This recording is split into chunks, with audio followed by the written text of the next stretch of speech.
mau, nelo e me fainga tahatu ke mau, ai pelo toke to atu ke mau, polo pea e konatu ke mau, e iai pe tau ke tahape ke mau, toko ua kataki e he lapos mahino pe ke au, ai la ahe de bela, oua te ke fo'i, ai lo toke lahi, e koe fumo o wine o patu o tau. Lavengamalie, Lavengamalie, la inga fia, la inga moto, e toa hoe. Lavengamalie, Lavengamalie, o ona e kolori, a molangi, e viko toa pe. Lavengamalie.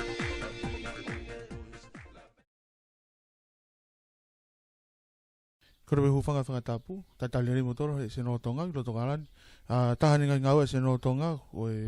sio ke ngai ngau le fa tau community I Tonga yo galani ni. Pa nga ma fanga mari Senolo Tonga pongpongin ke fa tano aba mo pure koia. A tim ga Lavengamalie, ko tim ga Lavengamalie nau teu ke nau follow ki Tonga o fakafofonga'i o tau community Tonga me Nu'u Sila e feauhi kona Lavengamalie pa koia o roto le rei pa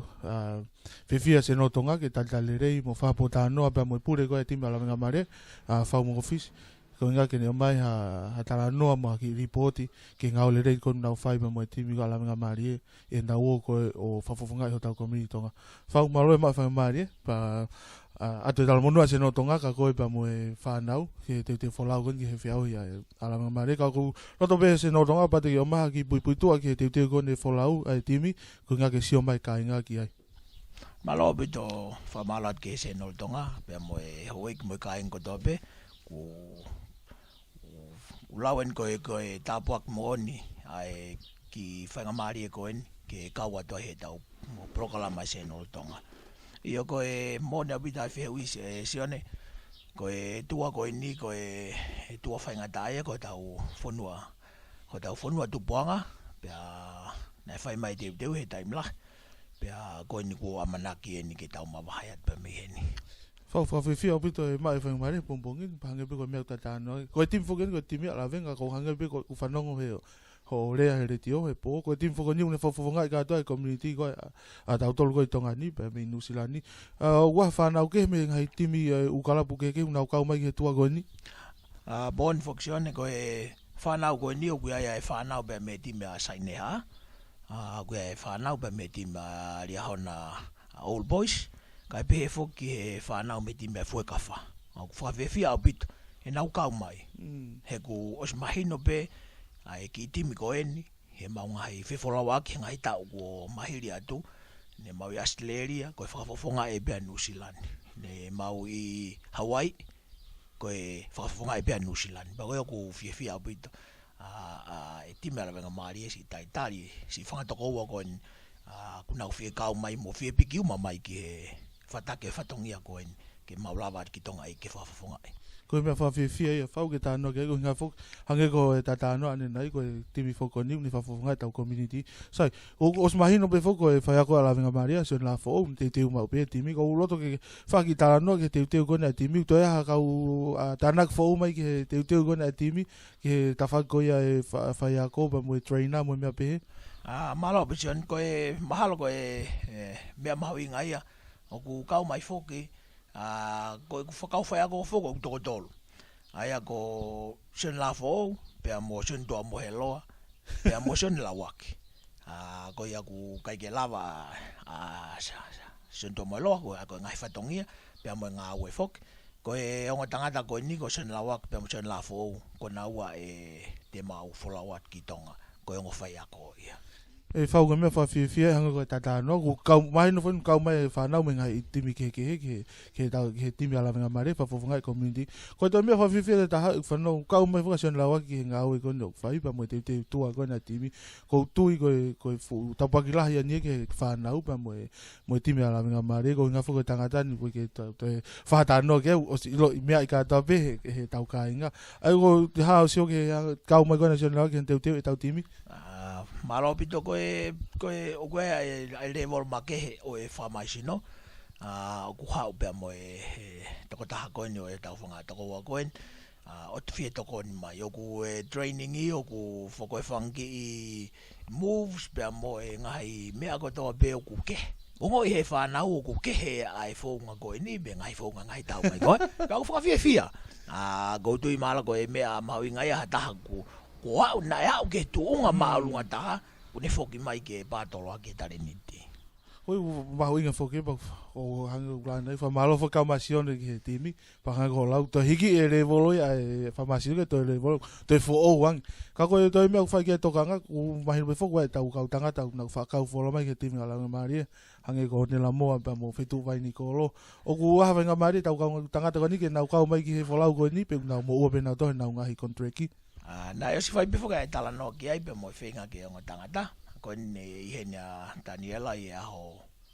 to apure lulu na ne tau mai ba me flanche ko nga befo ko tau ki mau ki motu ai ti Lavengamalie ne malo I flanche ko ne fa folau mai ke ai fa folau at ki baba no ko to puanga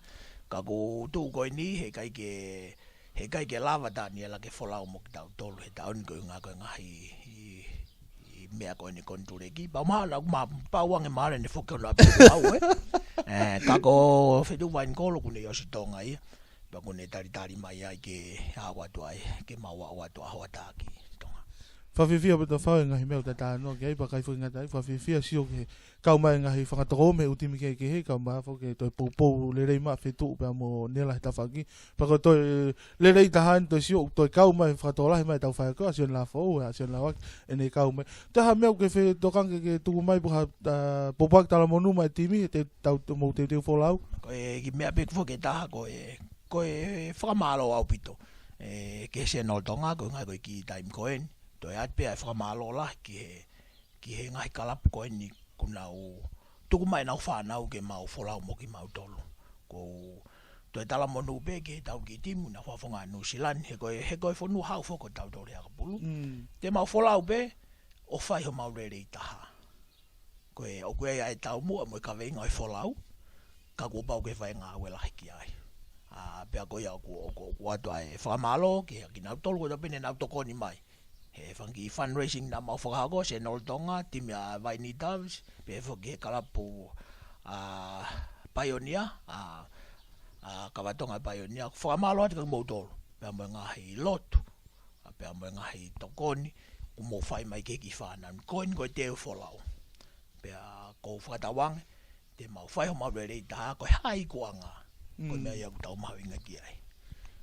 malo fa malo e ma fa mare pongpongin fa malo te Sione Tonga pa at fuga tala monu Sione Tonga ka ko mo to ngai fa nau fa fia fa no Sione Tonga si kau mai fanga to me ngai kalapu ke kau me tau timi Lavengamalie fa fofonga'i tau tolu kai fuga ngata to fa fia fa no Sione Tonga ngai kau tangata tu ki mo na ka pulung na ma popo e ngau e fai o fa Sione Tonga ke mo ha to fia pa pea of Sione Tonga kan ko lau ko tim tau tim ko Nu'u Sila fo ko fonu hau e aga pulu pa wai pe ai fram de mo o fai hanga o lerei ma tau tol pa nge pe ngai vesi ko fa no ko la ke Lavengamalie tau fia mo pe he eiki he tau ngau ko fai pa tau tu pe mo ai ki mo ka tau ki holo mo pe tau to ki mo tai tai ko ha ni fa ka ko mo ene sio ka tau tol o atu tala monu Sione Tonga bo fa malo ka ko mo to nga fa na he ngau la ko mo fai he ko nga ka nga tapi ho mo le mo ai tare ni te whanau ka mo to yo whafofonga'i ho tau community ko me Nu'u Sila e fu feauhi mahuinga ko Lavengamalie u te teo ke whahau kai Tonga malo apito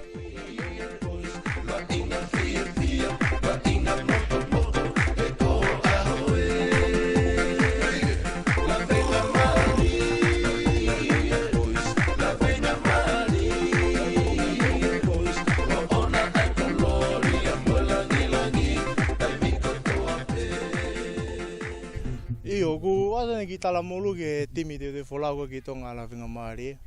ka Fau Mokofisi ka ma tenga ka vainga mo pe o vainga lelei o te mo vainga kovi pa mo foki mai mo ipu o vala atu ko be ma tala monu ke timi Lavenga o ve ma vainga lelei o vat ka mudo peace yo ato tala monu ke timi Lavenga malo mo ke pine o ilo pe wai time yo ngai time mo ne to kai mo no mei ka une ilo pe wai pe time yo Malo, ofa atu. Tala monu at kamotol, kato, ofa atu. Malo to te ke tūre whainolo ki Tonga. Kai te tūre peki pitania ko inga ko whai ki kontureki ai. Malo, ofa atu. Senolo Tonga, Sione Lauaki.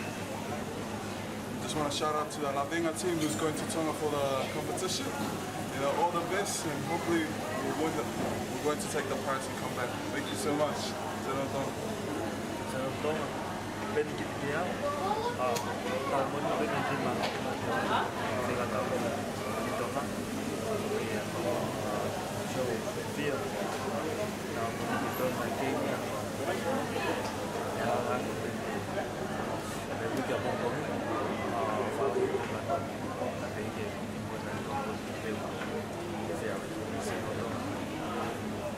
Ako ceritanya mau video ke mau orang tahu jangan laveng, gue timi na laveng mau always, aku pergi kau ini mau pindah tahu kan. Kalau mulai pergi timi sudah apa pergi mau pindah tahu ikuna tahu mau kalau nanti motor mau tisha mau faiako mau kapiteni mau kamu kalau mau kotoa mau seperti dia mau tahu mau dia korat bela motor betul motor bela kan kalau mau lagi tim baik kan kalau kita mau tahu jauh mau malo hat Whainga tala monu pe ko mo tua. Ko tao ko to video. Ye misi ko ko tao pe. Iyo, ako video ko pa fa. Ago ira.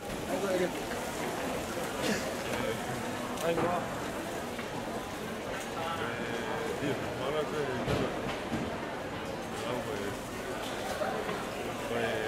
Kalau bisa mau jadi kita mau feauhi. Kurang kata lama ni ada.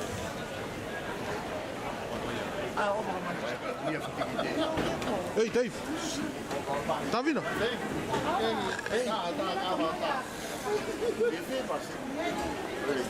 tu koia pia ke mea te leo tene mau timi ke mau vola di Tonga ko ia ko fatangia ko ko ai ko fifia ko ia ko ore ka fo ko mai ko ia ko fakafofonga'i tau ki motu au ka fatangia ko di Tonga o va pe mu rotu mai ko ia ko de teo feauhi le mo fi mau ko lo te was bau pe fatangia ke bau Tot. no pakatoa au ofa o peno flinga mai fafonga'i tau i fonua au ofa Malo to. Tova to.